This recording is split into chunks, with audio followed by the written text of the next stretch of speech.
ॐ शुक्लाम्बरधरं विष्णुं शशिवर्णं चतुर्भुजं प्रसन्नवदनं ध्यायेत् सर्वविघ्नोपशान्तये आपदामपहर्तारं दातारं सर्वसम्पदां लोकाभिरामं श्रीरामं భూయో భూయో నమామ్యహం అని నా రామచంద్రమూర్తికి నమస్కారం చేసుకుని మనము మన రామాయణంలో అరణ్యకాండలో 19 సర్గల దాకా పూర్తి చేసుకున్నాము. 20వ సర్గ నుంచి ముందుకు వెళ్ళాలి. అయితే ఈ 17వ సర్గలో ఆత్మానాత్మల యొక్క వ్యత్యాసము చూపిస్తూ వచ్చారు మన వాల్మీకి మహర్షి. ఆత్మ ఎట్లా ఉంటుంది, అనాత్మ మాయ ఎట్లా ఉంటుంది అని చూపిస్తూ వచ్చారు. మాయను శూర్పణఖ అన్నారు ఆయన. శూర్ప అంటే మానే శూర్పయతీతి అని, మానే కొలమానం వేస్తుంది, అందుకని అది మాయా, మీయతే అనయా ఇతి అని చెప్పుకుంటూ వెళ్ళాను. మాయ గురించి ప్రతి చోట చెప్పుకుంటున్నాం మనము. మాయ అన్న పదం లేకుండా మనకు రామాయణము ఉండదు. అంటే ఇక్కడ శూర్పం అన్నారు, భాగవతము ఉండదు, మనకు బ్రహ్మసూత్రాలు ఉండవు, భగవద్గీత ఏది చదువుకున్నా సరే మాయ అన్న విషయము. అందులో పైగా మన దక్షిణామూర్తి స్తోత్రం, ప్రతి చోట మాయ అన్న మాట వస్తూనే ఉంటుంది. కాబట్టి మాయ గురించి మళ్ళీ ఒకసారి ఆలోచన చేసుకుందాం. మాయ అంటే ఏంటి అని ఒక క్లారిటీ ఉండాలి మనకి. మీయతే అనయ అని అక్కడ మాయ గురించి చెప్తూ, ఇక్కడ మానే శూర్పయతి అని ఇక్కడ చెప్పుకుంటూ ఉన్నాం. అంటే ఏంటి, కొలమానం. మాయ ఏం చేస్తుంది, మాయను అర్థం చేసుకోవడం ఎట్లా అంటే, ఎందుకంటే అర్థం చేసుకుంటే కదా దాటేది. మాయ అంటే ఏమి అంటే అది మానం వేస్తుంటుంది, కొలమానం. కొలమానము అంటే మనకు అర్థమవుతుంది కదా, కొలవడము అని అర్థమవుతుంది. అందుకని కొలమానం అని చెప్పవలసి వస్తుంది. కొలత వేస్తూ ఉంటుంది అది. కొలమానం అంటే తెలుస్తుంది. ఉత్త మానం అంటే మళ్ళీ అది వేరేగా అర్థమవుతుంది మనకి. ఇంకొక మానం కూడా మనకి తెలుసు, ప్రమాణము. ప్రమాణం అంటే మనం వేరేదనుకుంటాము. కొలమానం అంటే వేరేదనుకుంటాము. మానం అంటే వేరేదనుకుంటాము. అన్నీ ఒక్కటే. ఏదైతే దేని వల్లనైతే మనం కొలుస్తుంటామో అని అర్థము. ఈ ప్రమాణాలన్నీ కూడా పెట్టుకొని మనము కొలుస్తూ ఉంటాము. దేన్ని, ఆత్మతత్వాన్ని ప్రమాణాలతోటి కొలవడానికి ట్రై చేస్తాము. దీని పేరు మాయ. అందుకని ఏ ప్రమాణాలకు అది అందదో, ఏ ప్రమాణాలకు అందదో అని మనకు వేదం ఎందుకు పాపము ఘంటాపదంగా అదే పనిగా నోరు పెట్టుకుని చెప్తుంటుంది. అది ఏ ప్రమాణాలకి అందదో అని ఎందుకంటుంది? ప్రమాణం అంటే మానము. కొలమానాలకు అందింది అంటే అది పరిచ్ఛిన్నమైపోతుంది. దాని పేరు మాయ. అది మాయకు అందదు కాబట్టే మాయ అంటే ఏమి, మానము. కొలత వేసి చూడ్డము. ఆత్మని స్వరూపాన్ని కొలత వేసి ఎట్లా చూస్తాము? పైగా ప్రమాణంతో మనం ప్రమాణం డైరెక్ట్‌గా ఉపయోగించి కొలత వేయడం కష్టము. స్కేలో ఏదైనా ఉన్నదంటే అక్కడ పడుంటుంది. దాంతో మనం కొలత వెయ్యాలి అంటే మనకు జ్ఞానం గావాలి. జ్ఞానం బెట్టుకుని కొలత వేసుకుంటూ పోవాలి ప్రమాణాలతో. ఇప్పుడు ఈ ప్రమాణాల వల్ల అది అందదని ఎందుకు చెప్తారు? ఏ ప్రమాణానికి అది అందదు అని ఎందుకు చెప్తారు? ప్రమాణం అంటే మాయ. మాయను దాటి ఉంటుందది. మాయకు లొంగతది. కాబట్టి మనం దాన్ని కొలవలేము ఆత్మతత్వాన్ని. అది వాళ్ళు జెప్పే విషయము. ప్రమాణం అంటే మాయ. నువ్వు దాన్ని కొలుస్తానని కూర్చున్నావనుకో, ఇంద్రియాలతో కనిపెడతాను, మనసుతో ఆలోచించి కనిపెడతాను, ఇంకేంటో వాక్కులతో దాన్ని కనిపెడతాను. నువ్వు దాన్ని కనిపెట్టలేవు, దాన్ని నువ్వు కొనిపెట్టలేవు. నువ్వు దాన్ని ఏదీ జేయలేవు. ఎందుకు? అది అన్ని ప్రమాణాలకు దాటి ఉన్నది. అది అన్ని మాయలను మించి ఉన్నదది. ఆ ప్రమాణాలన్నీ ఎక్కడి నుంచొచ్చాయి? జ్ఞానంలో నుంచే వచ్చాయి. ఎందుకంటే స్కేల్ ఉందంటే ఆటోమేటిక్‌గా దాని వెడల్పెంతో చెప్పగలమా? స్కేల్, అక్కడ ఒక టేబుల్ ఉంది, అక్కడ ఒక స్కేల్ ఉంది. దాని కొలతెంతో చెప్పగలమా? ఊరికినే అవట్లా పడుంటే. మన జ్ఞానం పనిచేయాలి దానికక్కడ. ఆ జ్ఞానంతోటే ఆ ప్రమాణాన్ని బెట్టుకొని దీన్ని కొలుస్తాము. కాబట్టి ఇప్పుడు ఆ జ్ఞానం నుంచే ఆ ప్రమాణం పనిచేసేది. కాబట్టి ఆత్మ నుంచే మాయ వచ్చింది, అక్కడే పనిచేస్తుంటుంది, అది అక్కడే ఉంటుంది. అయితే అదేం చేస్తుంది? మాయ లక్షణమేమి అంటే కొలుస్తుంటుంది. దేన్ని? మళ్ళీ ఆత్మను కొలుస్తుంటుంది. ఆత్మని కొలిచినట్టుగా అనిపిస్తుంది. ఆత్మని కొలిచినట్టుగా అనిపించడమే మాయ. అంటే ఏమి? ఇదిగో ఇది ఇక్కడి నుంచి ఇక్కడి దాకా అని గదా! కొలత వేయడం అంటే ఇక్కడి నుంచి ఇక్కడి దాకా అని. అట్లా మీనా అంటే ఇక్కడి నుంచి ఇక్కడి దాకా. మీనా కాగానే ఇదిగో ఇక్కడి నుంచి ఇక్కడి దాకా టేబులు. టేబుల్ కాగానే అక్కడి నుంచి అక్కడి దాకా గోడ అని దేనికి దానికి పరిచ్ఛిన్నంగా పరిధులు ఏర్పాటు చేసి, దేనికి దానికే కొలతలన్నీ ఏర్పాటు చేసి, హద్దులన్నీ గీసి, ఇదిగో ఇది ఇక్కడి నుంచి ఇంతవరకు ఉంది అని ఏది చెప్తున్నదో దాని పేరు మాయ. ఆ మాయనే ప్రమాణం అంటారు. ఏ ప్రమాణాలకు అది ఎందుకు అందదంటే మాయకు అందదు గాబట్టి. ఇప్పుడు ఈ ప్రమాణాలతో అది తెలుసుకునేది గాదు, మాయకు లోబడేది గాదు. అటువంటి ఆత్మతత్వం ఎందుకు? ఎందుకది మాయకు లొంగదు, ప్రమాణాలకు లొంగదంటే, ఎందుకు వాటి వల్ల తెలుసుకోవడానికి కుదరదు అంటే, ఉన్న ఒక్క ఆత్మని ముక్కలు చెక్కలు చేసి నువ్వు ఖండాలుగా చూస్తే, ఉన్న అఖండాన్ని ఎట్లా తెలుసుకుంటావు? ముక్కలు చేసి చూసావనుకో, ఒక ముక్కే తెలుస్తుంది నీకప్పుడు. ప్రమాణంతో నువ్వు ఎంత తెలుసుకుంటావో ఒక ముక్క తెలుసుకోగలవు. ప్రమాణం ఎప్పుడైనా కొలిచి చూపిస్తుంది ఇక్కడి నుంచి ఇక్కడి దాకా అని. చూపించినంత వరకే నీకు తెలుస్తుంటుంది. కాబట్టి ఒక ముక్క తెలుసుకోవడం వల్ల మొత్తం స్వరూపం ఎట్లా తెలుసుకుంటావు? నీ స్వరూపం నువ్వు. అఖండాన్ని తెలుసుకోవాలంటే ఈ రకంగా అందులో నీ స్వరూపాన్ని నువ్వు శాంతంగా గూడా తెలుసుకోలేవు. ఎందుకు? తెలుసుకోవాలి అంటే మళ్ళీ ప్రమాణం ఉండాలి గదా! శాంతము అంటే అంతుతో కూడి ఉండాలి. నీ స్వరూపాన్ని నువ్వు శాంతంగా తెలుసుకోవాలి అంటే దానికి అంతుండాలి. అంతు. అది అనంతము. అనంతాన్ని శాంతంగా ఎట్లా తెలుసుకుంటావు నువ్వు ప్రమాణాన్ని బట్టి? ప్రమాణంతో నువ్వు ఏదైనా తెలుసుకోవాలంటే దానికి అంతం ఉండాలి. ఇప్పుడు ఒకవేళ ఫర్ ఎగ్జాంపుల్ టేబుల్ ఉన్నదనుకోండి, కావాలంటే ఒక స్కేలో ఏదో బెట్టుకుని, లేతే ఒక గోడ ఉన్నదనుకోండి, ఒక టేప్ ఏదైనా బెట్టుకుని, కావాలంటే కొలుస్తారనుకోండి. ఏదో ఒక రైలు పట్ట అనంతంగా సాగుతున్నదనుకోండి అంతు లేకుండా. ట్రాన్స్ కాంటినెంటల్ రైల్వే పట్టాని నీ దగ్గర ఉన్న 12 ఇంచ్ స్కేల్ తోటి ఎంత కొలుస్తావో, అందులో ఎక్కడైనా ఒక చోట ఆగుతుందంటే పోనీ అట్లైనా సరే నీ 12 ఇంచ్ స్కేలో ఏదో ఒకటి ఒక 10 మీటర్ టేపో పెట్టుకొని నువ్వు బయలుదేరావే అనుకో. ట్రాన్స్ కాంటినెంటల్ రైల్వే ట్రాక్ కొలుస్తానని బయలుదేరావే అనుకో. అది ఎక్కడైనా ఆగాలి. నీ కొలత ఎక్కడ ఆగుతుంది? నువ్వు దేన్ని కొలుస్తున్నావో అది ఎక్కడైనా ఆగితే, నువ్వు కొలవడం ఆగుతుంది. అప్పుడు ఆ ప్రమాణానికి అది ఎంతుందో తెలుస్తుంది. ఇది ఎక్కడైనా ఆగుతుందా? అనంతమైన విషయము.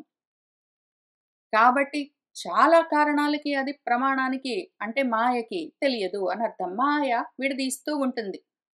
ఎక్కువ, తక్కువ అని చూపిస్తుంటుంది. ఇది ఇంత అని చెప్తుంటుంది. పరిమితులు, హద్దులు గీస్తూ ఉంటుంది.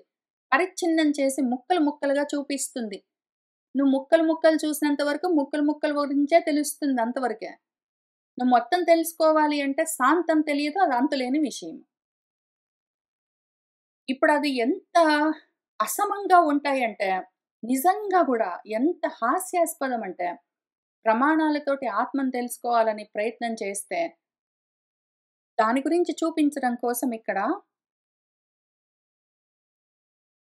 చాలా అందంగా మన వాల్మీకి మహర్షి ఆత్మేమో సుముఖి, మాయ దుర్ముఖి అని చెప్తూ ఆ తేడాలని చూపిస్తూ వచ్చారు. మనం పోయిన వారం చూసుకున్నాము. మళ్ళీ ఒకసారి చూసుకుందాము. ఆత్మ స్వరూపంగా ఉంటుందది కాబట్టి సుముఖము. మాయ అనాత్మల వైపు ఉంటుంది. ఎందుకంటే అది ఆత్మనే కొలిచి ముక్కలు చెక్కలు చేస్తే అవి అనాత్మలుగా మారుతూ ఉంటాయి. అనాత్మ అంటే ఏమి మళ్ళీ నేను కాకుండా నా ఆత్మ నేను కాకుండా పోయింది వేరేగా ఉన్నది. కాబట్టి అది అనాత్మ అని నైతత్పురుష సమాసంలో చూడరాదు. అనాత్మ అంటే అసంపూర్ణ ఆత్మ అని అర్థం. ఒక ముక్క అని అర్థం. అది ఎప్పుడైనా తక్కువగానే ఉంటుంది మరి. అట్లానే ఆత్మ వృత్త మధ్యమై ఉంటుంది. అంటే సూక్ష్మమై ఉంటుంది. అనాత్మ మాయ స్థూలంగా ఉంటుంది. ప్రమాణాలకు తెలుస్తూ ఉంటుంది. ఆత్మ విగత శాల అక్ష. దానికి శాలమంటే దేహము లేదు, అక్షములంటే ఇంద్రియాలు లేవు. అయితే మన మాయకు నామరూపాలుంటాయి, కర్మలుంటాయి. వివిధ రూపాలతోటి ఆ దేహాల్లో రకరకాల అక్షములు ఇంద్రియాలతోటి ఉంటుంది. వివిధాలుగా ఉంటుంది. ఇక్కడ వీకారము ఎన్ని రకాలుగా వాడతారంటే, మన వాల్మీకి మహర్షి మన వేదాలన్నీ అట్లానే చేస్తాయి. మన శాస్త్రాలన్నీ అట్లానే వాడుతుంటాయి. వి అంటే వివిధాలుగా, విశేషంగా, వేరువేరుగా అని చెప్పుకోవచ్చు. వి అంటే విగతము లేకుండా ఉన్నది అని చెప్పుకోవచ్చు. అట్లానే ఆత్మ సుకేశమై ఉంటుంది. కే ఆకాశే సేతే ఇతి అని ఆకాశంలాగా సూక్ష్మమై అంతటా వ్యాపించి ఉన్నది ఆత్మస్వరూపము. మన మాయ తామ్రము ఏదైతే తపింపచేస్తుందో తామ్యతి ఇతి అని ఆత్మ ప్రీతిగా ఉంటుంది. మన అనాత్మ మాయ దానికి విరుద్ధంగా ఆత్మేమో ఆనంద స్వరూపమై ఉంటే ఇదేమో దానికి వికృతంగా అందులో నుంచి మార్పులతో కనిపిస్తున్నట్టుగా వివిధాలుగా కనిపిస్తూ ఉంటుందది. ఆత్మ సుస్వరమై ఉంటుంది. ఆత్మ ఎప్పుడైనా సరే స్వరము అంటే స్వయ రాజతే ఇతి అని దానికి ఇంకొక వ్యుత్పత్తి ఉన్నది. స్వయంగా రాజిల్లుతూ ఉంటుంది. దాని పేరు స్వరం. అనాత్మ భైరవంగా, భయంకరంగా ప్రకాశిస్తూ ఉంటుంది. ఎందుకంటే భయాన్ని కలిగిస్తుంటుంది ప్రపంచం మనకు. అనాత్మలతో కూడిన ఈ ప్రపంచం జగత్తు మనకు భయాన్ని కలిగిస్తుంది. దాన్నే మనం బ్రహ్మంగా చూస్తే అది అభయ కారణమై ఉంటుంది. ఆత్మ తరింపచేసేది అది తరుణము. అనాత్మ మాయ ప్రపంచం జగత్ దారుణము వేరు చేస్తుంది అని అర్థము. చీలుస్తుంది, ముక్కలు ముక్కలు చేసి విభాగం చేస్తుంటుంది, కొలుస్తుంటుంది. ఇక్కడ వృద్ధ అని చూపిస్తున్నది మాయ గురించి చెప్పారు. మళ్ళీ తర్వాత సీత అన్న చోట కూడా వృద్ధ అని చెప్తారు. సీత అన్నప్పుడు బ్రహ్మజ్ఞానం కూడా వృద్ధి చెంది ఉండాలి. ఎందుకు అంటే ఇక్కడ అనాత్మ జ్ఞానము, అసత్ జ్ఞానం కూడా, మాయ కూడా వృద్ధి చెంది ఉంటే దీన్ని దాటడానికి మనలో ఆత్మ జ్ఞానము వృద్ధి చెంది ఉండాలి మరి. ఇక్కడ ఆత్మ దాక్షిణ్యంతో, దయతో కూడి ఉంటే, మైత్రి మొదలైన దైవీ గుణ సంపన్నమై ఉంటే, మాయ వక్ర భాషణలతో ఉంటుంది. కపటత్వంతో, మోసంతో ఉంటుందది దాని లక్షణము. ఆత్మ న్యాయవృత్తమై ఉంటే, అనాత్మ మాయ ఎప్పుడు సుదుర్వృత్తమై ఉంటుంది. సదాచారంలో ఉన్నవాడు ఎప్పుడైనా సరే ఆత్మాచారంలో, బ్రహ్మచర్యంలో, బ్రహ్మ మార్గంలో ఉంటాడు జ్ఞానంతో. అజ్ఞానంతో మాయకు లోబడి ఉన్నవాడే సుదుర్వృత్తితో, ప్రపంచ వృత్తులతో, కర్మలతో ఉంటాడు. సుదుర్వృత్తి అంటే బాగా కర్మల్లో రూఢిగా ఉంటుంది మాయ. న్యాయవృత్తి అంటే ఏది మనకు ఆత్మకు ధర్మమై ఉన్నదో స్వధర్మము, ఆ స్వధర్మాచరణతో ఉంటుంది మన ఆత్మ. ఎప్పుడు ఆత్మ వైపుకు ఉన్నది ఎప్పుడైనా ఇట్లానే ఉంటుంది. ప్రియం ఆనంద స్వరూపం ఆత్మ, అప్రియ దర్శనము దుఃఖాలతో కూడా కూడి ఉంటుంది మాయ. ఈ రకంగా ఆత్మానాత్మలకు విభేదము చూపిస్తూ వస్తూ ఉన్నారు మన వాల్మీకి మహర్షి. కాక బ్రహ్మజ్ఞానానికి, సత్ జ్ఞానానికి, అసత్ జ్ఞానానికి కూడా తేడా చూపించారు అక్కడక్కడ. మన శూర్పణఖకు, సీతకు ఉన్న భేదాలు ఒకటో రెండో చూద్దాము. ఇందులో వృద్ధ అన్నది నేను ఇక్కడ ఆల్రెడీ చూపించాను. మన మాయ కూడా బాగా వృద్ధి చెంది ఉన్నప్పుడు మనలో ఆత్మజ్ఞానం కూడా అదే విధంగా వృద్ధి చెంది ఉండాలి. అందుకని ఇక్కడ మన లక్ష్మణస్వామి సీత గురించి చెప్తూ వృద్ధ అని చెప్తారు. ఎందుకు అంటే ఈ జ్ఞానం కూడా ఇంతగా వృద్ధి చెంది ఉన్నది మనలో. ఇప్పుడు మనం కొత్తగా సాధించవలసింది లేదు. ఇదొక ముఖ్యమైన విషయం మనం గుర్తుపెట్టుకోవాల్సింది. మనలో ఆత్మజ్ఞానము, మాయ రెండూ ఉన్నాయి. ఎందుకంటే అవి మనకు వేరుగా లేవు. నేను అన్నదానికి, నా స్వరూపానికి మరి వేరు కాదు. ఉన్నది ఒకటే అఖండము. ఉన్నట్టుగా అనిపించేది, వేరుగా ఉన్నట్టుగా అనిపించేది మాయా స్వరూపము. మాయగా ఉంటుంది, మళ్ళీ అది నా స్వరూపమే. ఉన్నదంతా ఒక్కటే అని చూపించేది జ్ఞాన స్వరూపము, మళ్ళీ అది వేరుగా లేదు, నా స్వరూపమే. కాబట్టి అది ఇది రెండు వృద్ధి చెంది ఉన్నాయి కాదు, ఉన్నది ఒక్కటే. ఎట్లా చూస్తే అట్లా కనిపిస్తుంది. కానీ ఆత్మానాత్మల జ్ఞానము పూర్తిగా ఉన్నది ఎందుకు? పూర్ణమదః పూర్ణమిదం. పైన మనకు చూపిస్తున్నదేమి పూర్ణమదః. ఇక్కడ చూపిస్తున్నది మన మాయగా పూర్ణమిదం. పూర్ణం కాకుండా తక్కువగా ఉన్నదేదీ లేదు. ఎక్కువ తక్కువలు ఉండడమే ఉన్నట్టుగా అనిపించడమే మాయ మళ్ళీ. పైగా అక్కడ మాయను గూడా కరాళ అని చెప్తారు. మన వాల్మీకి మహర్షి. ఇక్కడ సీతను గూడా కరాళ అని చెప్తారు. ఎందుకు? కరాళ అన్నదానికి వ్యుత్పత్తి చూద్దాము. కృ కరణే అలాతి అని దానికి ఒక అర్థము. అలతి అంటే చాలు అని అర్థం. కరణి అంటే కర్మలు చేయడానికి. ఇప్పుడు మనం మాయాపరంగా దాన్ని కరాళంగా చూసామంటే కర్మలు చేయడానికి మాయ ఒకటి ఉంటే చాలు కర్మలు చేసుకుంటూ కూర్చుంటాం ఇంక పొద్దస్తమానం. మాయకు లోబడి ఉన్నామంటే కర్మలు చేసుకుంటూ ఉంటాము. కృ కరణే అలతి అని. అయితే మాయను తెలుసుకుని దాటి ఉన్నామంటే మాయ ఇట్లానే వేరు చేసి చూస్తూ ఉంటుంది. భేదాలు కల్పిస్తుంటుంది. భేద బుద్ధే మాయా లక్షణము దాని స్వరూపము అని అర్థం చేసుకున్నామంటే, దాన్ని దాటుతూ ఉన్నామంటే మళ్ళీ మనం కరాళమవుతాము. ఇప్పుడు కర్మలు చేసే విధంగా గాదు. కర్మలు ఆగిపోవడం. కరణే అలతి అని కర్మలు ఆగిపోయే కరాళమవుతాం మనము. కర్మలతో కూడి ఉన్నట్టుగా ఉంటాము. కర్మలు లేనట్టుగా ఉంటాము. కర్మలతోటి సంబంధం లేని జ్ఞాన స్వరూపం మనము. అది బాగా వృద్ధి చెంది ఉన్నది. లేదు అని అనిపించడమే మాయా స్వరూపము అని మనము చెప్పుకోగలిగినంత వరకు ఆత్మతత్వ విచారణ చేశాము. ఇంకిప్పుడు కొంచెము ప్రాపంచికంగా చూద్దాము. ఊరికనే కథగా చూద్దాం. ఇంకిక్కడి నుంచి నేను ఆత్మతత్వ విచారణ పక్కన పెడతాను. మన రామచంద్రమూర్తి శూర్పణఖ అని ఒక వనిత, రాక్షసి వనిత వచ్చి నన్ను భార్యగా చేపట్టు అని అడిగితే, నేను గాదులే మా తమ్ముడున్నాడులే, వాడికి పెళ్లి అవి కాలేదు, భార్య లేదు. భార్యను కోరుకుంటున్నాడు, భార్య కావాలనుకుంటున్నాడు. వాడి దగ్గరికి వెళ్ళు, నీకు వాడు తగినవాడు అని చెప్తారు. వాడు భార్య లేకుండా ఉన్నాడు, భార్య కావాలని అర్థి కోరుకుంటున్నాడు. నీకు అనురూపం వాడిని కోరుకో, నన్ను పెట్టుకొని ఏం చేస్తావు? నాకు ఆల్రెడీ పెళ్ళయింది, నేను ఆల్రెడీ పెళ్ళైన వాడిని అని చెప్తాడు. లక్ష్మణుడి దగ్గరికి వెళ్తేనేమో లక్ష్మణుడు, నేను అసలే ఈయనకి దాసుడై ఉన్నాను. నన్ను పెళ్లి చేసుకుంటే నువ్వు ఇంకో దాసివవుతావు. ఏమి నీకంత అవస్థ? ఆయనే సిద్ధార్థుడు, సమృద్ధార్థుడు, ఆయన అడుగుపో అని చెప్తాడు.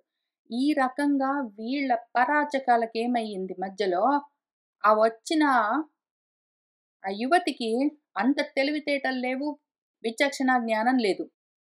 పరిహాసం ఎట్లా ఉంటుంది? జోక్ అన్నది అర్థం అవ్వడం అన్నది లేదు. జోక్స్ కూడా అర్థం చేసుకునే శక్తి లేదక్కడ. అవిచక్షణ. అది పరిహాసానికి వాళ్ళేదో పరాచకాలాడుతున్నారు. అందులో ఈమెతోటి కాదు పరాచకం. వాళ్ళిద్దరు అన్నాతమ్ముళ్ళు పరాచకాలాడుకుంటున్నారు మధ్యలో. ఈలోగా ఈమెకు తెలియక అవన్నీ నిజం అనుకున్నది. నిజంగానే సీత అడ్డంగా ఉన్నది. ముందు రాముడి దగ్గరికే వెళ్ళిపోదాం అనుకుంది. ఆయనేమో ఆమెకి దొరికేట్టు లేడు కాబట్టి, మధ్యలో అడ్డంగా ఉంది గాబట్టి సీత మీద కోపం తెచ్చుకుని సీతను మింగేస్తానన్నది. ఇంకప్పుడు రాముడు వెంటనే లేచాడు, ఆమెను ఆపాడు. లక్ష్మణ, ఇటువంటి వాళ్ళతో మనము పరిహాసాలు కథంచన ఏ విధంగా గూడా పరాచకాలు ఆడడానికి వీల్లేదు. వాళ్ళకర్థం గాదు. వాళ్ళు మూర్ఖులు.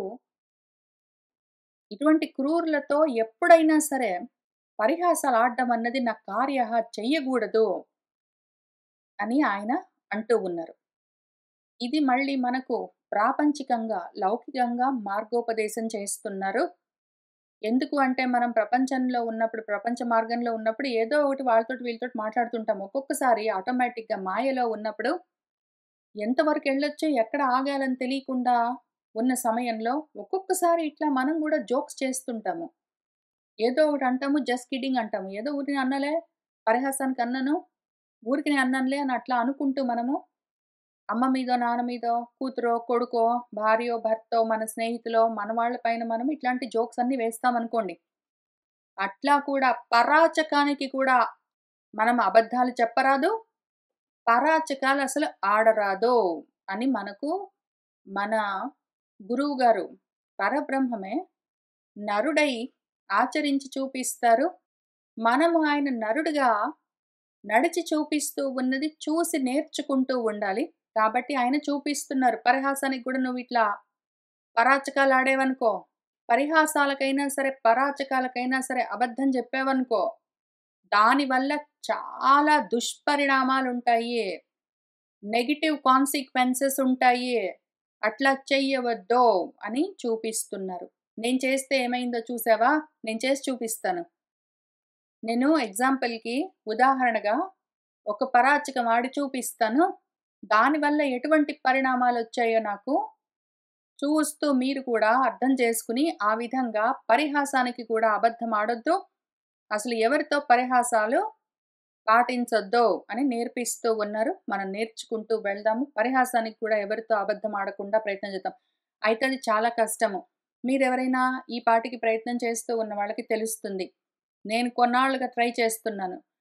ఎవరుంటారు నాకు మా ఇంట్లో నా కూతురు ఒక్కతుంటుంది. ఎప్పుడైనా బడికెళ్ళో, ఇంటికొచ్చో ఉన్నప్పుడు అప్పుడప్పుడు కనిపించినప్పుడు ఊరికనే పరిహాసానికి ఏదైనా జోక్ చేయాలనిపించినప్పుడు గూడా దాన్ని ఆపుకోవాలి అంటే అది ఆటోమేటిక్‌గా ఏంటో విచిత్రమైన ఉత్సాహం టైప్‌లో ఉంటుంది. ఏదో ఒకటి అనాలని. కానీ అనకుండా ఉండాలి అంటే ఎంత కష్టమో. పైగా అసలు పరిహాసాలే ఆడకుండా ఉన్నాము అంటే ఎంత సివియర్‌గా ఉంటామో మనము. తీవ్రంగా ఉంటామో. అసలు వెరీ అన్‌ఫన్. మనతోటి మాట్లాడడానికి ఎవరికీ ఇంట్రెస్ట్ గూడా అనిపించదు. ఇంక మనం ప్రతిది అంత సీరియస్‌గా, సివియర్‌గా తీసుకున్నామంటే, దాన్ని బ్యాలెన్సింగ్ చేసుకుంటూ, పరిహాసాలు ఆడకుండా, పరిహాసానికి అబద్ధం ఆడకుండా, అదే సమయంలో బిగుసుకుని స్తబ్దుడిలాగా, జడుడిలాగా ఉండకుండా, రెండింటిని బ్యాలెన్స్ చేస్తూ ఉండాలి. ఆ విధంగా మాట్లాడాలి అంటే అసలు కత్తి మీద సాములాగా ఉంటుంది. కానీ అట్లా చేయవలసి ఉంటుంది అని చూపిస్తూ ఉన్నారు మనకు రామచంద్రమూర్తి. కాబట్టి ఆధ్యాత్మికంగా ఎంతవరకొచ్చాం మనము? మన అరణ్యకాండ స్టార్ట్ చేసినప్పుడు గృహస్థాశ్రమంలో ఉన్నాము. దాంతో పాటే బ్రహ్మచర్యాన్ని కలుపుకొని ఆచరిస్తూ వస్తూ ఉన్నాము. మన రామచంద్రమూర్తి అట్లా చేస్తూ వచ్చారు. అందుకని దండకారణ్యం అంతా మునులతో వాళ్ళతో కలిసి సీతమ్మతో, లక్ష్మణ స్వామితో తిరుగుతూ ఉన్నారు అని చూపించారు. తర్వాత అక్కడక్కడ కర్మ మార్గాలు, ఉపాసన మార్గాలన్నీ చూసుకుంటూ వచ్చారు. ఆ తర్వాత ఆయన ఏం చేశారు? బ్రహ్మోపదేశాన్ని పొందారు. ఆ తర్వాత నారాయణ మంత్రము అంటే ఆత్మ సాధన కోసం కావలసిన ఉపదేశాన్ని అగస్త్యుల వారు అన్న గురువుగారి దగ్గర పుచ్చుకున్నారు. ఆ తర్వాత ఇంక కూర్చున్నారాయన శమధమాదులు. శీతోష్ణ సుఖ దుఃఖాలన్నింటినీ సమంగా తట్టుకోవడము ఆచరిస్తూ వస్తూ ఉన్నారు అని మనకు ఒక సర్గంతా చూపించారు. ఆ తర్వాత ఆయన యమనియమాలు పాటిస్తూ ఉన్నారని చూపించారు. ఆ తర్వాత మాయామయమైన ఈ భేద భావాన్ని ఏ విధంగా నిగ్రహించాలి అని చూపిస్తూ వచ్చారు. ఇంకా తర్వాత ఏం జరుగుతుందో చూసుకుంటూ వెళ్దాము. మన కరుడి భగిని మన శూర్పణఖ కరుడి దగ్గరికి వెళ్ళింది. ముక్కు, చెవులు అన్నీ కోసేసరికి చాలా బాధపడుతూ వెళ్ళి ఆమె కామము రాముడి పైన కామం కాస్త క్రోధంగా పరిణామం చెందింది. మళ్ళీ ఇది కూడా మనకు భగవద్గీతలో ధ్యాయతో విషయాన్తం సహా అన్న పద్యాల్లో 2 పద్యాల్లో చెప్పారు. మన గురువుగారు మనకు చెప్పి నేర్పిస్తారు, చేసి చూపిస్తారు. ఇంకా తర్వాత ఏం జరిగింది? ఒక 14 మందిని పంపించాడు మన కరుడు.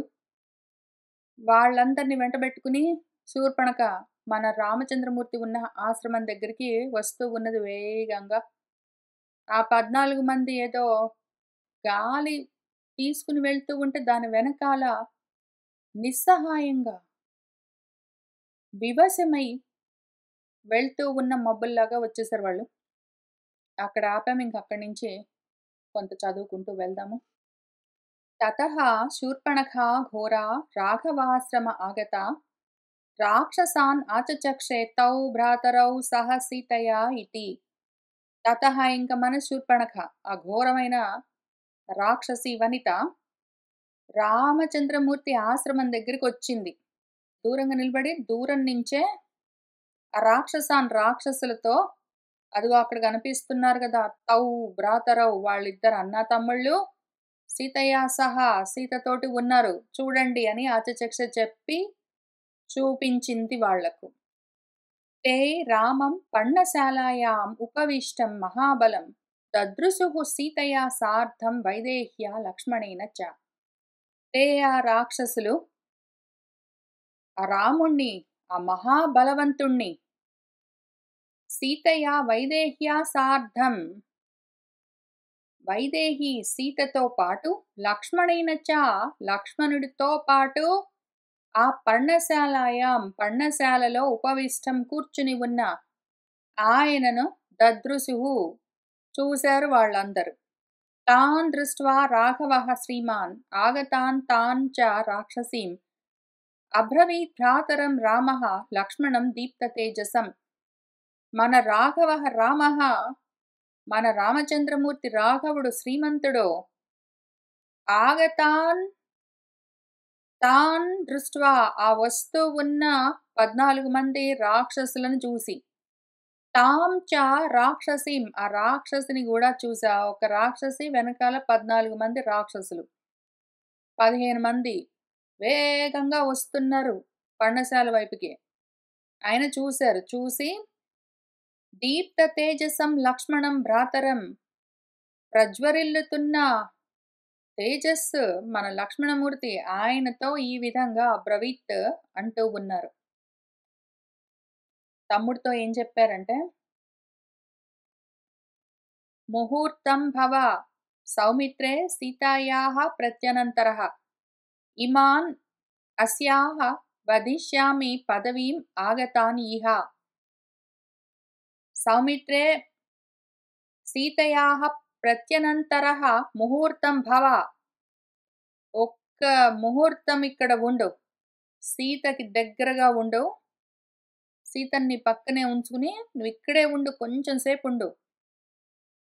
అదిగో అస్యాహ పదవీం ఆగతాన్ ఆమె తీసుకుని వస్తుంటే ఆమెను పట్టుకుని వచ్చారు కదా వీళ్ళు.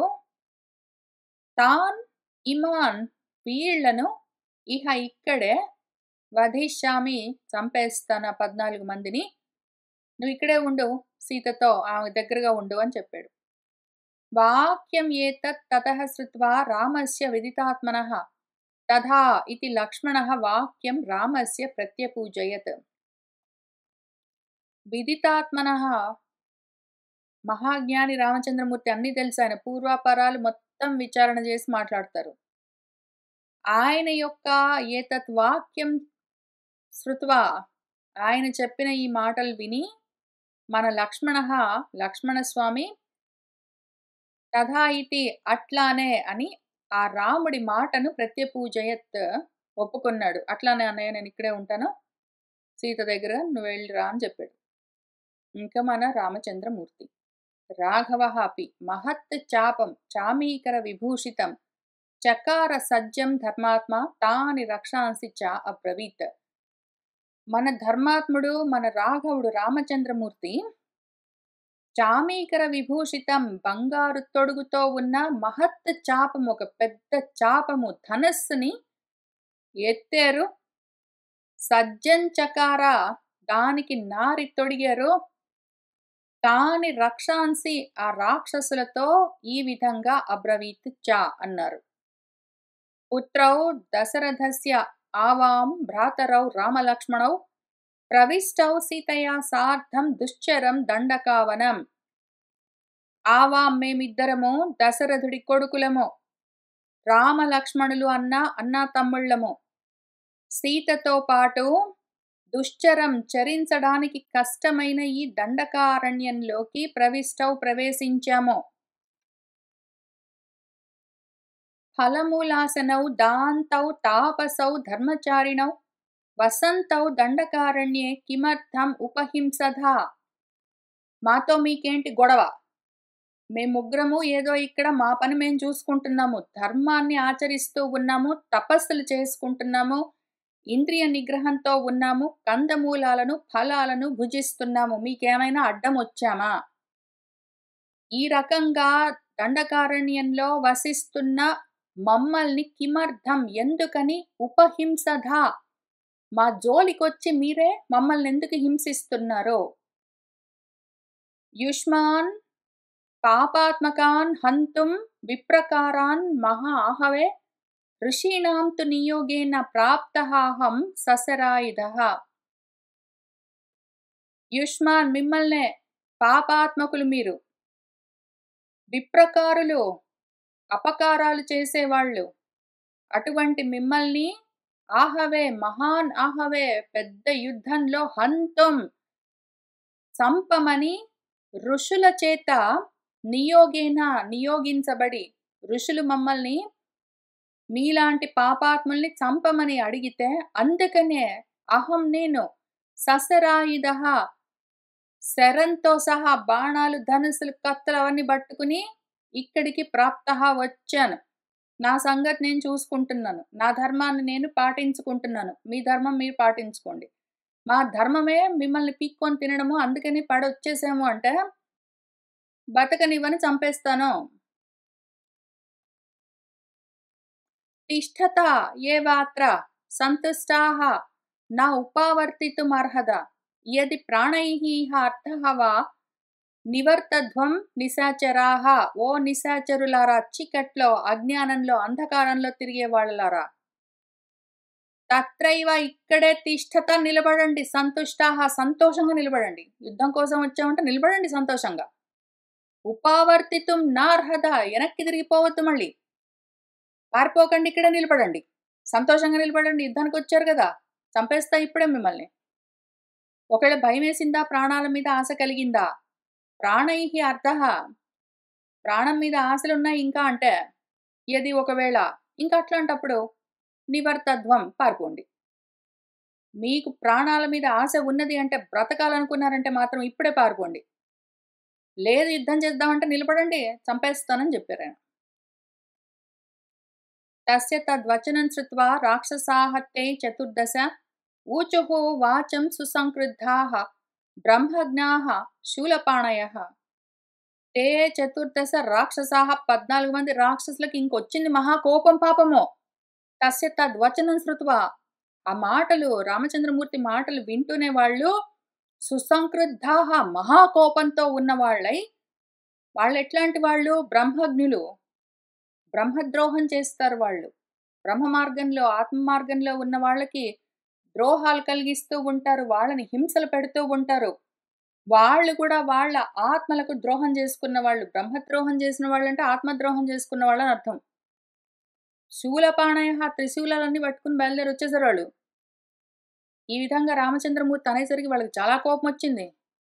దాంతో వాళ్ళు ఈ వాచం ఊచుహు ఈ విధంగా ఆయనతో అంటూ ఉన్నారు. వాళ్ళు ఏమన్నారంటే, క్రోధముత్పాద్య నః భర్తుః ఖరస్య సుమహాత్మనః త్వం ఏవ హాస్యసే ప్రాణాన్ అద్య అస్మాభిః హతః యుధి అన్నారు. నః భర్తుః మా ప్రభువు, మా రాజుగారు, కరుడు గారు, ఆయన మామూలు మహాత్ముడు కాదు, చాలా గొప్ప మహాత్ముడు ఆయన. ఆయనకు మీరు క్రోధముత్పాద్య, ఆయనకు నువ్వు కోపం తెప్పించావో కాబట్టి త్వం ఏవ నువ్వే ఇప్పుడు ఈ యుద్ధంలో అస్మాభిః మా చేతుల్లో ప్రాణాన్ అద్య ఇప్పుడు హాస్యసే పోగొట్టుకుంటావు. మా వల్ల నువ్వే చనిపోతావు, మా వల్ల నువ్వే ప్రాణాలు పోగొట్టుకుంటావు. మా ప్రభువుకు, మా రాజుగారికి చాలా కోపం తెప్పించావు. ఆయన అసలే సుమహాత్ముడు, మామూలు విషయం కాదు. కాహితే శక్తి ఏకస్య బహూనాం రణమూర్ధని అస్మాకం అగ్రతః స్థాతుం కిం పునః యోద్ధుమాహవే. ఏమయ్యా, ఏమి ఒక్కడు ఉన్నావో, ఒక్క ధనుసు పెట్టుకొని నిలబడ్డావు అక్కడ, మనిషివి పైగా. కాహితే శక్తి ఏకస్య ఒక్కడికి అంత శక్తి ఉందా? బహునాము ఇంతమందితోటి యుద్ధం చేసి గెలిచేంత, మమ్మల్ని చంపేంత ఈ రణమూర్ధని ఈ యుద్ధంలో. అసలు నీకు మమ్మల్ని చంపడం కాదయ్యా, అస్మాకం అగ్రతః స్థాతుం మా ముందు నిలబడ్డానికి కూడా నీకు శక్తి లేదు. కిం పునః ఇంకేం చెప్పాలి, యోద్ధుమాహవ యుద్ధం చేస్తావా పైగా మాతో? మా ముందు నిలబడ్డానికి కూడా నీకు చేత కాదు. ఇంతమంది ఉన్నాము. నువ్వొక్కడివి. ఏం చేస్తావు? ఏహి కావాలంటే రా. బాహుప్రయుక్తైః నః పరిఘైః శూలపట్టిసైః ప్రాణాన్ త్యక్షసి వీర్యంచ ధనుశ్చ కరపీడితమేమో చేతిలో అంత గట్టిగా పట్టుకున్నావు ధనుస్సు. ఏమో చేతిలో ధనుస్సు పట్టుకొని పిండుతున్నావు దాన్ని. నీ ధనుస్సును, నీ పరాక్రమాన్ని, నీ ప్రాణాల్ని మొత్తాన్ని ఇప్పుడు పిండుతాం మేము. మొత్తం అన్ని త్యక్షసి వదిలిపెట్టుకుంటావు. నః బాహుప్రయుక్తైః మా చేతులతోటి, మా భుజబలంతోటి మేము వదిలిన పరిఘలున్నాయి, శూలాలున్నాయి, పట్టిసాలున్నాయి. కత్తులు, కటార్లు, శూలాలు, ఏవో గుదియలు అట్లాంటివన్నీ ఉన్నాయి. మేము వాటినుచ్చుకుని కొట్టామంటే, నువ్వు లేదు, నీ చెయ్యి లేదు, నీ చేతిలో ధనుస్సు లేదు, నీ ప్రాణాలుండవో. కావాలంటే ఏహిరా అన్నారు వాళ్ళు గూడా. ఇతి ఏవముక్త్వా సంక్రుద్ధాః రాక్షసాః తే చతుర్దశ చిక్షిపుః తాని శూలాని రాఘవం ప్రతి దుర్జయం. తే చతుర్దశ రాక్షసాః 14 మంది రాక్షసులు పాపము. సంక్రుద్ధాః మహాకోపంతో ఇది ఏవముక్త్వా ఈ విధంగా చెప్పి రామచంద్రమూర్తికి. ఇంక రాఘవం ప్రతి రాముడిపైకి రాముడు ఎటువంటి వాడు? దుర్జయుడు. ఆయన్ని జయించడం కష్టం. ఆయన్ని మాటల్లో జయించలేము, చేతల్లో జయించలేము, ఆయన ఆలోచనల్లో గూడా ఆయన్ని జయించలేము. అటువంటి వాడు. ఆయనతో పెట్టుకుంటున్నారు పోయి వీళ్ళు. ఆయన పైన తాని శూలాన్ని వాళ్ళ చేతిలో ఏవో ఉన్నాయి గదా! పరిగెలు అంటే ఏవో ఒక గుదియల్లాంటివి. శూలాలు, పట్టిసాలంటే అట్లాంటివి ఏవో తీసుకొచ్చి చిక్సిపుహు విసిరారు పాపం దూరం నుంచి. మంచిది.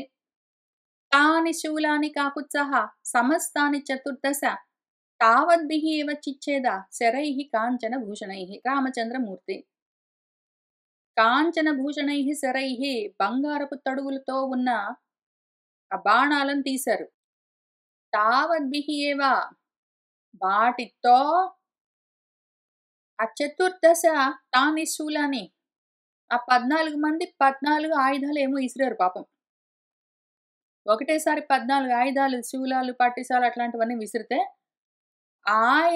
ఆయన బాణాలతో మన కకుత్సహ రామచంద్రమూర్తి సమస్తాని వాటన్నింటినీ చిచ్చేదా ముక్కలు ముక్కలు చేశారు. తతః పశ్చాత్ మహాతేజాః నారాచాన్ సూర్యసన్నిభాన్ జగ్రాహ పరమక్రుద్ధః చతుర్దశ శిలాసితాన్. ఇక్కడ శరాలు తీశారాయన. అంటే బాణాలు తీశారు. ఇక్కడ నారాచాలు తీశారాయన. నారాచ బాణాలు అని ఉంటాయి. చిన్న బాణాలు పొట్టివి. ఎందుకు అంటే యుద్ధం చేసే సమయంలో ఎప్పుడు ఒకేలాంటి బాణాలు వాడడానికి వీల్లేదు. కావాలంటే ధనుస్సు ఒకటి వాడొచ్చు. అవి కూడా మారుస్తుంటారు. ధనుస్సులు కూడా మారుస్తారు. అయితే బాణాలు ఇంకా ఎక్కువగా మార్చవలసి ఉంటుంది. ఎందుకు అంటే దగ్గర నుంచి ఉన్న వాళ్ళని కొట్టాలంటే పొడుగ్గా ఉన్న బాణాలతో కొట్టలేము. అటువంటప్పుడు చిన్న బాణాలుంటాయి. ఇప్పుడిక్కడ నారాచ బాణాలంటే చిన్న చిన్నగా ఉంటాయి. ఆయనెందుకు చిన్న బాణాలు తీసుకొట్టారు అంటే వాళ్ళు దగ్గరికి పరిగెత్తుకొని వస్తున్నారో ఏమో! వాళ్ళు ఇంత దూరం కొంచెం దూరంగా నిలబడి ఇప్పుడు ఆయన పర్ణశాలలో ఆయన కుటీరంలో కూర్చొనున్నారు. వీళ్ళు బయట నుంచి శూలాలు, పట్టుసాలు, పరిగెలు అవి ఇవి విసురుంటారు. ఈయన ఇక్కడి నుంచి మామూలు బాణాలు వేశారు. అక్కడి నుంచి విరిగాయి. దాంతో వాళ్ళు చేతుల్లో ఆయుధాలు అయిపోయేసరికి పరిగెత్తుకుంటూ దగ్గరకొస్తున్నట్టున్నారు. అందుకని ఇప్పుడు ఆయన చిన్న బాణాలు తీశారు. నారాచ బాణాలు తీసి అవెట్లా ఉన్నాయి? సూర్య సన్నిభాన్ ఆదిత్యుల్లాగా ఆ ఎండకి ఆ ఉండి లేకుండా ఉన్న నీరెండకి ప్రకాశిస్తున్నాయవి. తతఃపశ్చాత్ ఇంకా మహాతేజాః మహాతేజోమూర్తి రామచంద్రమూర్తి ఆ బాణాలు నారాచ బాణాలు ఇంకా ఎట్లా ఉన్నాయి పైగా మామూలుగా గూడా గాదు. శిలాసితాన్ ఏదో గండు శిలల పైన వేసి రుద్ది, రుద్ది, రుద్ది వాటిని బాగా పదునుగా తయారు చేశారు. పాపము తీక్ష్ణంగా ఉన్నాయవి. వాటిని ఒక చతుర్దశ 14 తీశారు. పరమ క్రుద్ధః మహాకోపంతో జగ్రాహ పుచ్చుకున్నారు. గృహీత్వా ధనుః ఆయమ్య లక్ష్యాన్ ఉద్దిశ్య రాక్షసాన్ ముమోచ రాఘవః బాణాన్ వజ్రానివ శతక్రతుః. మన రాఘవుడు రామచంద్రమూర్తి ఆ బండ మీద వేసి ఇన్నాళ్లుగా రుద్ది వాటిని పదును పెట్టిన నారాచ బాణాలను తీసి ధనుః ఆయమ్య ధనుస్సుకి ఎక్కుపెట్టి రాక్షసులనే లక్ష్యంగా ఉద్దేశించి మన రామచంద్రమూర్తి ఆ బాణాలను ముమ్మోచ్చ వదిలారు. ఎట్లా అంటే మన శతక్రతువు ఇంద్రుడు వజ్రాయుధాన్ని వదిలిపెట్టినట్టు వదిలిపెట్టారు. ఇంక వీళ్ళు బతకడానికి అవకాశం గూడా లేదు పాపం. అవెట్లా ఉన్నాయి మన నారాచ బాణాలు. రుక్మపుంఖాః చ విశిఖాः దీప్తాः హేమవిభూషితాः తే భిత్వా రాక్షసాం వేగాత్ రక్షాంసి రుధిరాప్లుతాः వినిష్పేతతుః తదా భూమౌ న్యమజ్జంత అశనిశ్వనాః. రుక్మపుంఖాలు బంగారపు పుంఖములతో ఉన్నాయవి. పుంఖములు అంటే వాటి రెక్కలతో. పైగా ఆ బాణాలు ఎట్లా ప్రకాశిస్తున్నాయంటే ఆదిత్యుడిలాగా అని జెప్పారు గదా! సూర్య సన్నిభాః అని. అంతేగాదు విశిఖాః దీప్తాః ఇవ శిఖలు లేకుండా దీపిస్తున్న అగ్నుల్లాగా ఉన్నాయి ఒక్కొక్కటి. హేమ విభూషితాః బంగారపు తొడుగులతో ఉన్నాయి. అవేం చేశాయి ఆయన ఎక్కుపెట్టి వదలగానే ఆ బాణాలు ఏదో వజ్రాయుధాల్లాగా వెళ్ళిపోయాయి రివ్వు రివ్వున. అవి వేగాత్ మహావేగంగా వెళ్ళి ఆ రక్షసాం భిత్వా రాక్షసులను భేదించుకుని అక్కడికే ఆగలేదు. రక్షాంసి రుధిరాప్లుతాః వాళ్ళ గుండెలు చీల్చుకుని ఇవతలకొచ్చాయి. వస్తూ ఉన్న సమయంలో వాళ్ళ రక్తాలన్నీ ఆ బాణాలకు అంటుకున్నాయి. ఆ రక్తసిక్తమైన బాణాలు అవి తదా అప్పుడు భూమౌ వినిష్పేతుః భూమిలోకెళ్ళి గుచ్చుకుని నిమజ్జంతో లోపలికి దిగబడిపోయాయి. ఎట్లా అంటే అశనిశ్వనాః పిడుగుపాటులాగా రివ్వున వెళ్ళాయి ధబీమని ఇంక వాళ్ళ శరీరాల్లో నుంచి వెళ్ళి ఆ రక్తంతో సహా భూమిలోకెళ్ళి దిగబడిపోయాయి. పాపం మనవాళ్ళు. తే భిన్న హృదయాః భూమౌ ఛిన్నమూలాః ఇవ ద్రుమాః నిపేతుః శోణితార్త్ర అంగాః వికృతాః విగతాసవః. తే వాళ్ళు భిన్న హృదయాః వాళ్ళ గుండెలు బద్దలై భూమి మీద ఎట్లా పడ్డారంటే వీళ్ళింకా. అవి ఆ బాణాలు వెళ్ళాయి వీళ్ళని గుచ్చుకున్నాయి భూమిలోకెళ్ళి దిగబడిపోయాయి. వీళ్ళు కింద భూమి మీద రాలి పడ్డారు దోమల్లాగా. దోమలెందుకు? పెద్దవే చెప్పుకుందాము. చిన్న మూలాః ద్రుమాః ఇవ వేళ్ళు పెళ్లగించబడ్డ పెద్ద మానుల్లాగా చెట్లలాగా కూలబడిపోయారు మనవాళ్ళు. అయిపోయింది పని. వాళ్ళు పాపం శోణితార్ద్ర అంగాః రక్తసిక్తమైన దేహాలతో వికృతాః వికారంగా విగతాసవః ప్రాణాలు పోయి నిపేతుః భూమి మీద పడిపోయారు. తాన్ దృష్ట్వా పతితాన్ భూమౌ రాక్షసి క్రోధమూర్ఛితా పరిత్రస్తా పునః తత్ర వ్యసృజత్ భైరవస్వనాన్. తాన్ వాళ్ళను పాపము భూమౌ పతితాన్ భూమి మీద అట్లా అడ్డంగా పడిపోయిన వాళ్ళని దృష్ట్వా చూసి ఇంకా కోపం వచ్చింది మన రాక్షసికి. కోపమే కాదు కోపం ఉన్నదంటే భయం కూడా ఉంటుంది. పరిపరి విధాలుగా త్రాసము. అందుకే మన భగవంతుడు ఆయనే మళ్ళీ కృష్ణుడి రూపంలో భగవద్గీత ప్రవచనం చేస్తూ మనకు భీత రాగ భయ క్రోధాహ అని చెప్పారు. రాగము భయము క్రోధము కలిసి ఉంటాయి. ఆమెకు రామచంద్రమూర్తి మీద రాగము ఇప్పుడు ఏమైంది క్రోధంగా పరిణామం చెంది అది భయంగా కూడా మారింది. కోపం ఉంటే కోరిక ఉంటే రెండిటితో పాటు భయము గ్యారంటీగా ఉంటుంది. అందుకనే భయాన్ని మధ్యలో పెట్టారు కృష్ణుల వారు. దాన్ని వీతము వదిలిపెట్టుకుంటేనే నువ్వు బాగుపడతావని వీత రాగ భయ క్రోధాహ స్థితదీహి మునిహి ఉచ్యతే అని చెప్పారు. రాగము భయము క్రోధం అన్నారు. ఒకవైపు రాగము ఒకవైపు క్రోధం పెట్టి మధ్యలో భయం పెట్టారు. ఎందుకంటే భయం గ్యారంటీ. కోరిక ఉన్నా సరే కోపం ఉన్నా సరే. ఇప్పుడు ఆమెకు పాపము కోరిక ఏమైపోయిందో రామచంద్రమూర్తి పైన ఉన్నది కాస్త ఆవిరైపోయింది. కానీ ఇప్పుడు కోపం ఒకటి మిగిలింది. దాంతో పాటు ఇదిగో ఈ భయం ఒకటి ఉన్నది. పునః మళ్ళీ ఇంకా తత్ర అక్కడ భైరవస్వనాన్ వ్యసృజత్ భయంకరంగా అరుస్తూ ఆమె కరం ఉపగమ్య కరుడి దగ్గరికి వెళ్ళింది. ఇప్పుడు ఆమె పరిస్థితి ఎట్లా ఉంది? కించిత్ సంశుష్క శోణిత. ఆమె శోణితం అంటే రక్తము. కించిత్ కొంచెము సంశుష్కం ఎండిపోయింది పాపం. అప్పటి నుంచి ఆమె ముక్కు చెవులు అవన్నీ కోస్తే అక్కడి నుంచి భయంకరంగా రక్తాలన్నీ గారాయి కదా అప్పటి నుంచి. ఇప్పుడు కొంచెం ఎండిపోయాయి పాపం. ధారాపాతంగా కారుతున్న రక్తం కొంచెం ఆగినట్టుంది. కారిన రక్తం కొంచెం ఎండినట్టుంది. అదే అవతారంతోటి బయలుదేరి మళ్ళీ పరిగెత్తింది వాళ్ళ అన్న దగ్గరికి. భ్రాతుః సమీపే శోకార్త ససర్జ నినదం ముహుః సస్వరం ముముచే బాష్పం విషణ్ణవదనా తదా. భ్రాతుః సమీపే వాళ్ళ అన్న దగ్గరికెళ్ళింది. శోకార్తితో ఉన్నది. శోకం గూడా వచ్చింది. ఇప్పుడు మోహం గూడా ఉంటుంది. మాయకి ఇవన్నీ ఉంటాయి. ముహుః మాటి మాటికి నినదం ససర్జ పెద్ద పెద్దగా అరుస్తూ సస్వరం అరుపులతో కూడిన బాష్పం ముముచే కన్నీళ్లు గారుస్తూ ఉన్నది. తదా అప్పుడు విషణ్ణ వదన ముఖమంతా వేలాడదీసుకునొచ్చింది. 14 మందినిచ్చి పంపిస్తే మళ్ళీ ఒక్కతొచ్చింది వెనక్కి. మళ్ళీ అరుస్తూ, మళ్ళీ ఏడుస్తూ, మొహం వేలాడదీసుకుని. నిపాతితాన్ దృశ్య రణైతు రాక్షసాన్ ప్రధావితా శూర్పణఖ పునః తతః వధంచ తేషాం నిఖిలేన రాక్షసాం సెసన్స్ సర్వం భగినీకరస్య స. సంస్కృతంలో రాక్షసులన్న ఒకటే అర్థం. కాబట్టి మన శూర్పణఖ పునః మళ్ళీ తతః అక్కడ ఆ రాక్షసాన్ నిపాతితాన్ రాక్షసులందరూ అక్కడ చచ్చిపడ్డారని దృశ్య చూసి ఆ యుద్ధంలో ప్రద్రావిత పరిగెత్తుకుంటూ వచ్చింది. వచ్చి వాళ్ళ అన్నకు ఆ రాక్షసాం వధం రాక్షసులు తేషాం వాళ్ళ యొక్క వధను గురించి వాళ్ళు చచ్చిపోవడం గురించి నిఖిలైన మొత్తం ఫస్ట్ నుంచి సా ఖరస్య భగిని ఆ ఖరుడి సోదరి సర్వం మొత్తం సెషన్స్ ఆయనకి చెప్పింది.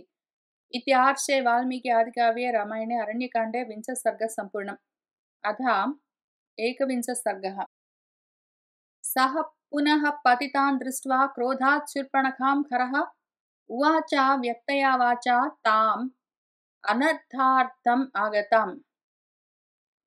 ఆయన మళ్ళా పునః ఈ రకంగా మళ్ళొచ్చెదురుగా కూలబడ్డది. ఆమెను దృష్ట్వా చూసి ఆ విధంగా మళ్ళీ ఆయన ముందొచ్చి పడ్డ శూర్పణఖను చూసి మనఖరుడు క్రోధాత్ ఆయన మహా కోపం వచ్చింది. అనర్థార్థం ఆగతాం తాం ఏమీ ఉపయోగం లేదు. అనర్థమే తప్ప ఈమెతోటి. ఆయనకు కూడా తెలుసు. ఆమెను చూసి వ్యక్తయా వాచ తీవ్రమైన మాటలతో ఈ విధంగా ఉవాచ అన్నాడు. మయా తు ఇదానీం శూరాహతే రాక్షసాః రుధిరాసనాః త్వత్ప్రియార్థం వినిర్దిష్టాః కిమర్థం రుద్యతే పునః. ఏమైందమ్మా? ఏమయ్యింది? నా చేత మయా ఇదానీం ఇప్పుడే కదా అమ్మా, ఎంతోసేపు కూడా కాలేదు. ఏ శూరాహ రాక్షసాహ రాక్షసులందరూ పరమశూరులు, రుధిరాసనాహ రక్తం తాగేవాళ్ళు వాళ్ళు. వాళ్ళందరూ నీకోసం త్వత్ప్రియార్థం నీకు ప్రీతి కలిగించడం కోసం వినిర్దిష్టాహ నేను ఆదేశించి ఆజ్ఞాపించి పంపించాను నీతో పాటు. కిమర్థం ఏమైందమ్మా మళ్ళీ వచ్చి ఇక్కడ పునః రుద్యతే ఏడుస్తున్నావా? భక్తాః చ ఏవ అనురక్తాః చ హితాః చ మమ నిత్యశః హన్యమానాః న హన్యంతే న కుర్యుః వచః మమ. నాకు భక్తులు వాళ్ళు, నా మీద అనురాగం ఉన్నది, వాళ్ళకి అనురక్తి. నిత్యము మమ హితాః నా హితం కోరుకుంటారు. హన్యమానాః వాళ్ళను దెబ్బలు ఎన్ని కొట్టినా సరే నా హన్యంతే చచ్చేపోరు వాళ్ళు. వాళ్ళని చంపడానికి ఎంత ప్రయత్నం చేసినా చచ్చేవాళ్ళు కాదు. మమ వచః న కుర్యుః నా మాట చేయకపోవడం అన్నది నా లేదు. నేను చెప్పిన మాట చేయకపోవడం అన్నది లేదు.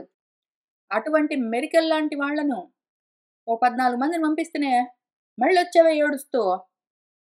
కిమేతం శ్రోతుమిచ్చామి కారణం యత్కృతే పునః హా నాథా ఇతి వినర్దంతి సర్పవత్ లుఠ శిక్షితౌ. ఏమైందమ్మా? కిమేతత్ శ్రోతుమిచ్చామి, ఏం జరిగిందో చెప్పు వింటాను. ఏమి కారణమో? యత్కృతే ఏ కారణానికి పునః మళ్ళీ నువ్వు అయ్యో నాదా అంటూ మళ్ళీ ఇట్లా వినర్దంతి అరుస్తూ క్షితో భూమి మీద సర్పవత్ పాములాగా మెలికలు తిరుగుతున్నావు, లుఠసి భూమి మీద అట్లా పొర్లుతున్నావేమి, ఏం జరిగింది అని అడుగుతున్నాడు.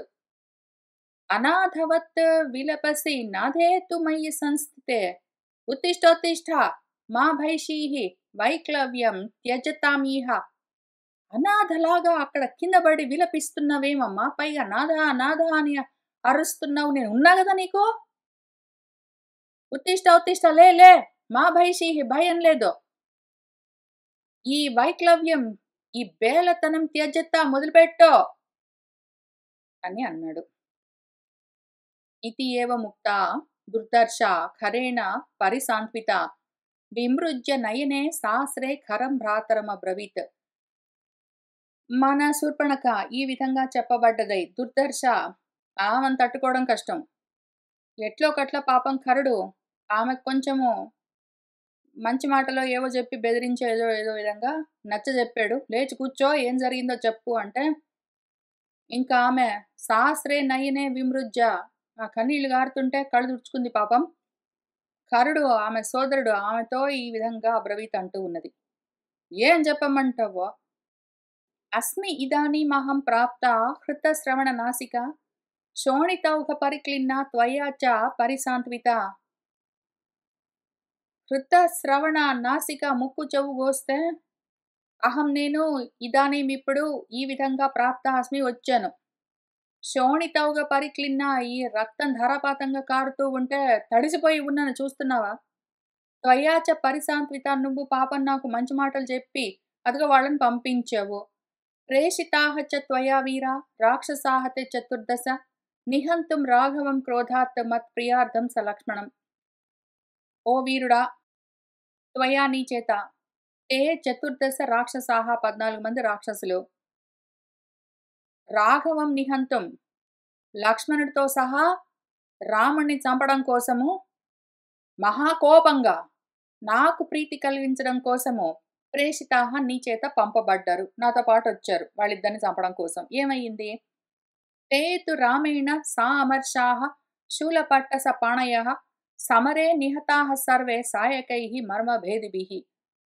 తేతు వాళ్ళేమో నాతో పాటు వచ్చిన వాళ్ళు ఓహో వచ్చారు ఎగురుకుంటున్న వెనకాల.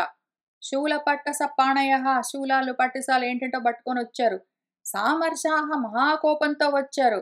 అయుద్ధంలో సర్వే మొత్తము రామేణ నిహతాః రాముడి చేత చచ్చిపోయారు. ఆయన రాముడు వేసిన మర్మాలను భేదించే సాయకములతో వాళ్ళ గుండెల్ని చీల్చే బాణాలను వేస్తే ఆ బాణాలతో వాళ్ళు మొత్తం అందరూ అక్కడ చచ్చెపడి ఉన్నారు. ఇప్పుడు తాన్ దృష్ట్వా పతితాన్ భూమౌ క్షణేన ఏవ మహాబలాన్ రామస్య చ మహత్కర్మ మహాన్ త్రాసః అభవత్ మమ.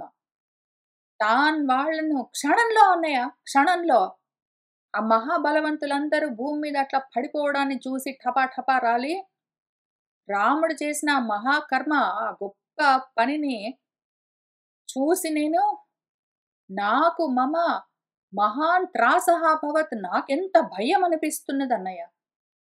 అహమస్మి సముద్విగ్న విషణ్ణా చ నిశాచర శరణం త్వాం పునః ప్రాప్త సర్వతో భయదర్శిని. నేను అందుకని ఇప్పుడు సముద్విగ్న చాలా ఉద్వేగంతో ఉన్నాను అన్నయ్య. విషణ్ణ దిక్కుదోచట్లేదు నాకు. ఏమి చేయాలో అర్థం కావట్లేదు ఓ నిశాచరా. అందుకని పునః మళ్ళీ త్వాం శరణం ప్రాప్త నిన్ను శరణు కోరి వచ్చాను. సర్వతో భయదర్శిని ఎటు చూస్తే నాకు అటు భయమే కనిపిస్తున్నది ఇప్పుడు. విషాద నక్రాద్యుషితే పరిత్రాస ఊర్మి మాలిని కిమ్మాన్న త్రాయసే మగ్నాం విపులే శోకసాగరే. నా శోకసాగరం ఎంత ఉన్నదంటే మహా విపులంగా ఉన్నది. పరిత్రాసము మహాభయము అన్న అలలతో నిండి ఉన్నది. విషాదమన్న నక్రములు మొసళ్లతో నిండి ఉన్నది. అటువంటి నన్ను ఈ శోకసాగరంలో మునిగి ఉన్న నన్ను కిమ్మన్న త్రాయసే నన్నెందుకు కాపాడట్లేదు, నువ్వు తరింపచేయట్లేదు, నన్ను కాపాడు, రక్షించు, నన్ను ఈ శోకసాగరంలో నుంచి బయటపడేయ్. ఏతే చ నిహతా భూమౌ రామేణ నిశితైః శరైః ఏపి మే పదవీం ప్రాప్త రాక్షసాః పిసితాసనాః. పిసితము అంటే మాంసము. మాంసాహారులు వాళ్ళ రాక్షసులు. ఏ రాక్షసులైతే మాంసాన్ని భక్షించేవాళ్ళు రక్తాన్ని తాగేవాళ్ళు మే పదవీం ప్రాప్తాః నా వెంటబడి వచ్చారో వాళ్ళు రామేణ నిశితైః శరైః రాముడు వేసిన నిశితమైన వాడి అయిన బాణాలతో భూమి మీద చచ్చి అట్లా పడున్నారు. మయి తే యది అనుక్రోశః యది రక్షస్సు తేషు చ రామేణ యది తే శక్తిః తేజః వా అస్తి ఓ నిశాచర దండకారణ్య నిలయం జహి రాక్షస కంటకం.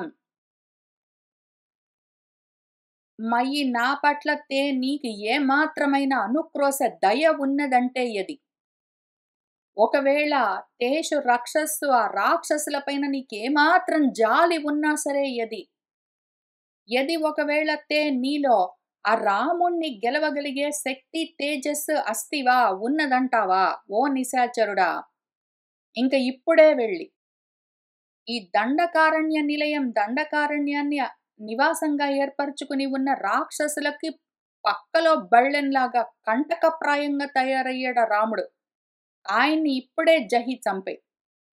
నీకు నా మీద దయ కలిగిందంటే, రాక్షసుల మీద నీకు జాలి కలిగితే, నీలో అంత శక్తి బలము ఉన్నది అంటే, రాముడిని ఏమైనా చేయగలిగే శక్తి ఉంటే ఇప్పుడే పోయి చంపే. మనకు కంటకప్రాయంగా తయారయ్యాడు. యది రామం మమ అమిత్రం నత్వమద్య వధిష్యసి తవైవ చ అగ్రతః ప్రాణాన్ త్యక్షామి నిరపత్రప. ఓ సిగ్గులేనివాడా, ఇంత జరుగుతుంటే కూడా ఇక్కడ నిలబడి వింటూ ఉన్నావా నువ్వా? నీకు అర్థం కావట్లేదు పరిస్థితి, అక్కడ నేను చెప్పాలా నీకు? యది ఒకవేళ మమ అమిత్రం నాకు శత్రువైన రాముణ్ణి, ఓహో ఇప్పుడు శత్రువయ్యాడైనా, త్వం నువ్వు అద్య ఇప్పుడే నా వధిష్యసి యది చంపలేదనుకో, తవైవ అగ్రతః నీ ముందే ప్రాణాన్ త్యక్షామి నేను ప్రాణాలు వదిలిపెట్టేస్తాను. నువ్వు సిగ్గు లేకుండా నిలబడి ఇవన్నీ వింటూ ఉంటే చూస్తూ ఉంటే కూడా, నీ సోదరిని నన్ను ఇంత అవమానం పాలు చేస్తే, నాకింత కష్టం కలిగిస్తే, నీ వాళ్ళని 14 మందిని చంపేస్తే కూడా నువ్వు ఇంకా నిలబడి ఇట్లా గుడ్లప్పగించి చూస్తూ ఉన్నావా? నీకు లేకపోతే సిగ్గు నాకైనా ఉంది, నేను ఇప్పుడే చచ్చిపోతాను నీ కళ్ళ ముందే. బుద్ధ్యా అహం అనుపశ్యామి నత్వం రామస్య సంయుగే స్థాతుం ప్రతిముఖే శక్తః సబలః చ మహాత్మనః శూరమాణి న శూరహత్వం మిథ్యారోపిత విక్రమః. అసలు నిన్ను నేనేమనుకుంటున్నానో తెలుసా? ఈ యుద్ధంలో ఒకవేళ నువ్వు వెళ్ళావనుకో, రామస్య ప్రతిముఖే రాముడి ముందు స్థాతుం నిలబడ్డానికి కూడా శక్తి బలము లేనివాడివని అహం నేను అనుపశ్యామి అనుకుంటున్నాను. ఆ మహాత్ముడు రాముడు ఆయనకున్నంత శక్తి బలము నీకున్నా లేవు అని అహం నేను అనుపశ్యామి. నిన్ను చూస్తుంటే నాకు అట్లా అనిపిస్తుంది. నీకు అంత టాలెంట్ లేదు, ఆయనేమి చేయలేవు నువ్వు. శూరమాని పెద్ద శూరుణ్ణని అనుకుంటావు నువ్వే. శూరహత్వం నువ్వు శూరుడివి కావు, ఊరికి అనుకుంటావు అంతే, నీకంత ప్రతాపం ఏమీ లేదు. మిథ్యారోపిత విక్రమం, నీ పరాక్రమం అంతా ఆభాస మాత్రం, ఊరికే మిథ్య, అబద్ధం. మానుషౌ యః న శక్నోషి హంతుం తౌ రామలక్ష్మణౌ రామేణ యది తే శక్తిః తేజః వా అస్తి నిశాచర. మనుషులు వాళ్ళు, ఇద్దరు మనుషులు, చాలా మంది కూడా లేరు రామలక్ష్మణులు, వాళ్లను హంతుం చంపడానికి యహ ఏదైతే న శక్నోషి నీకంత మాత్రం శక్తి లేకుండా ఉంటివే, రామేణ రాముణ్ణి యుద్ధంలో నిలబెట్టి ఆయన్ని చంపగలిగే శక్తి ఒకవేళ తేజస్సు ఒకవేళ అస్తి యది నీలో ఉన్నదంటావా, వెళ్ళు పోయి ఆయన్ని చంపిరా. దండకారణ్య నిలయం జహితం కులపాంసన. కులపాంసన, మన కులాన్ని నశింపజేయడం కోసము పుట్టినవాడివి నువ్వు. మన బాగు కోసం కాదు, మన కులం యొక్క బాగు కోసం కాదు నువ్వు ఉన్నది, కులాన్ని నాశనం చేయడానికే పుట్టావు. నీకు ఒకవేళ అంత శక్తి ఉన్నదంటే పోయి ఆ దండకారణ్యంలో నివాసం ఉంటున్న అదిగో ఆయన్ని రాముణ్ణి జహి చంపిరా పో. నిస్సత్వస్య అల్పవీర్యస్య వాసహతే కీదృశః తుయిహ. ఇంత సత్వము లేదు, అల్ప వీర్యంతో ఉన్నావు, నిస్సత్వతో ఉన్నావు, అల్పమైన పరాక్రమంతో ఉన్నావు, అటువంటి నీకుతే ఇహ ఇక్కడ ఈ దండకారణ్యంలో కీదృశః వాసః, నువ్వు ఉండడం ఎందుకు ఇంకా దండగా, ఇంకపో దండకారణ్యంలో ఉండడమే నీకు అనవసరము. అంత మాత్రం ఇద్దరు మనుషుల్ని చంపలేకపోతున్నావు. అపయాహి జనస్థానాత్ త్వరిత సహ బాంధవః రామతేజ అభిభూత హి త్వం క్షిప్రం వినశిష్యసి. అపయాహి పో ఇక్కడి నుంచి జనస్థానాత్ త్వరిత. తొందరగా ఇంకేం ఉండి ఉపయోగం ఏముంది? నీ బంధువులందరిని తీసుకుని ఈ జనస్థానం నుంచి బయలుదేరి పో, అక్కడ పారిపో. రాముడి తేజస్సు ముందు నీ తేజస్సు ఎందుకు పనికిరాదంటే, ఇంకప్పుడు త్వం నువ్వు క్షిప్రం వినశేషి నశించే పోతావు. ఈడు ఉండి కూడా పోతావు ఎట్లైనా. ఉన్నావంటే ఆయన చేతులు ఎట్లైనా పోతావు. ఇంత బలం లేదు, సత్తువ లేదు, శక్తి సామర్థ్యం లేదు, పరాక్రమం లేదు, ఉన్నాయనుకుంటావు. ఏంటో పెద్ద వీరుడు అనుకుంటావు. ఓ ఇక్కడి నుంచి పారిపో, అట్లనే బతికిపోతావు నీ బంధువులందరిని తీసుకుని. సహ హి తేజ సమాయుక్త రామ దశరథాత్మజ భ్రాతా చ అస్య మహావీర్య ఏన చ అస్మి విరూపిత. ఆయన తేజస్సుతో ఉన్నాడు ఆ దశరథుడి కొడుకు రాముడు. ఆయన భ్రాత సోదరుడున్నాడు మహావీరుడు. వాళ్ళతోటి చూసావా నేను ఎట్లా విరూపితనయ్యానో. వాళ్ళలో ఉంది బలము, తేజస్సు, శక్తి అంతా. నీకేముంది? ఏమీ లేదు అక్కడ. ఊరని నిలబడి పెద్ద పెద్ద మాటలన్నీ చెప్తావు. ఏవం విలప్య బహుశః రాక్షసీ వితతోదరి కరాభ్యాం ఉదరం హత్వా రురోధ భృశ దుఃఖిత. ఏవం ఈ విధంగా మన రాక్షసి వితదోదరి పెద్ద కడుపుతో ఉన్నది. ఆమె బహుశః విలప్య ఎన్నో విధాలుగా ఏడుస్తూ రకరకాలుగా తిడుతున్నది, అవమానిస్తున్నది, ప్రతిజ్ఞలన్నీ చేస్తున్నది. దాంతో పాటే భృశ దుఃఖిత గొప్ప దుఃఖంతో కరాభ్యాం రెండు చేతులతో పిడికిళ్లతో ఉదరం హత్వా కడుపును బాదుకుంటూ రురోధ ఏడుస్తూ ఉన్నది. ఇంకా తర్వాత మళ్ళీ కరుడు బయలుదేరుతాడు. అప్పుడేం జరిగిందో చూద్దాము. ఇవాళకి ఇక్కడికి ఆపుతున్నాను. ఇత్యార్షే వాల్మీకి ఆదికావ్య రామాయణే అరణ్యకాండే ఏకవింశ సర్గ సంపూర్ణం. సర్వం శ్రీ సీతారామచంద్ర ప్రభు పాదారవిందార్పణమస్తు. మంగళం కోసలేంద్రాయ మహనీయ గుణాత్మనే చక్రవర్తి తనుజాయ సార్వభౌమాయ మంగళం. వేద వేదాంత వేద్యాయ మేఘశ్యామమూర్తయే పుంసాం మోహన రూపాయ పుణ్యశ్లోకాయ మంగళం.